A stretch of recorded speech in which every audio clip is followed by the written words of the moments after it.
But there will be some friendships and companionships that will benefit you on that day. Allah subhanahu wa ta'ala continues to say, إِلَّا الْمُتَّقِينَ. If you kept the company of good people, the God-fearing people, the people of dhikr, the people of good states, the people of iman and taqwa, the people of ilm and nafi', the people of beneficial knowledge, the people of fear of Allah Azza wa Jal, if you kept their company and sat in their gatherings and studied with them and learned from them and benefited from them, they will be your best friend on the Day of Judgment. Verse of Al-Quran Kareem. But this Quran is telling us all the time. This Quran is speaking out to us all the time. This Quran is there in our homes all the time. This Quran is being recited in our prayers all the time. But these ears can no longer hear. These hearts can no longer understand. These eyes can no longer see. Why? وَهُمْ فِي غَفْلَةٍ مُعْرِضُونَ. We are in a state of heedlessness, forgetfulness. We are turning away from what Allah subhanahu wa ta'ala, what pleases Him and His beloved Prophet sallallahu alayhi wa sallam. We need to be in the gatherings of ilm. And I understand Maulana Qasim is starting a course here. Wallahi al-azim, any opportunity you get to study, study. Any opportunity you get. I have brothers, and this is the first time I'm publicly saying this. This is just to encourage you.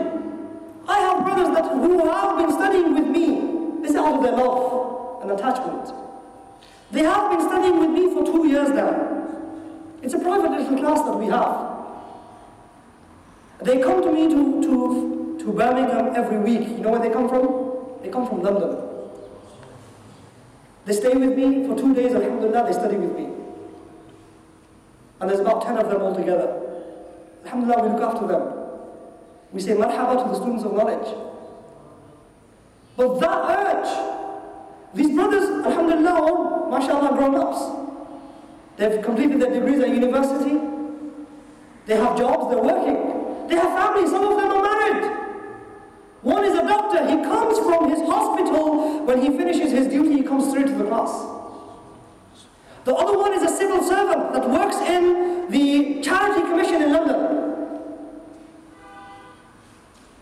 And he would travel for 2 years regularly to come to my class from London after finishing work. And alhamdulillah, he has 6 sons, a family, a mother to look after, and brothers.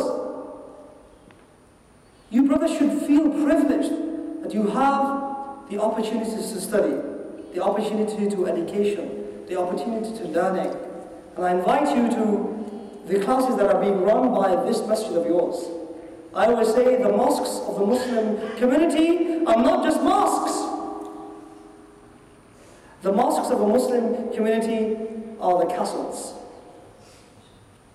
They are the castles. The mosques of the Muslim community are the hub of society, are the center, are the nucleus of a cell. These are our centers. We need to support our masajid. We need to guard our castles. We need to look after our systems.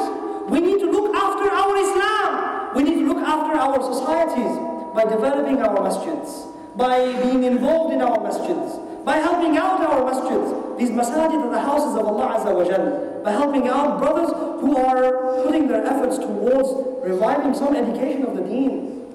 These lands, we used to complain before. We used to complain, and people used to complain that I don't have anyone who can teach my son in English.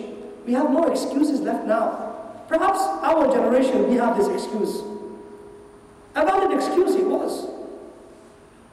We found difficulty in relating with the Imam, in speaking to the Imam. There are hundreds of issues that our young people want to address with the Imam, but just don't find the capacity to speak to him. They don't have the confidence, for example. They might not have the trust, for example. But that doesn't exist anymore. It shouldn't anyway. Now we have people from this country, who are born in this country, who speak our language, who teach in our language, who educate in our language, who speak and talk to us in our language. And we can't make this excuse. There's nobody teaching.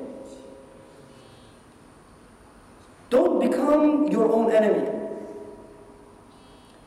This is a psychological effect. When you keep saying, nobody's doing anything, nobody's working in Islam, nobody's teaching, nobody. This is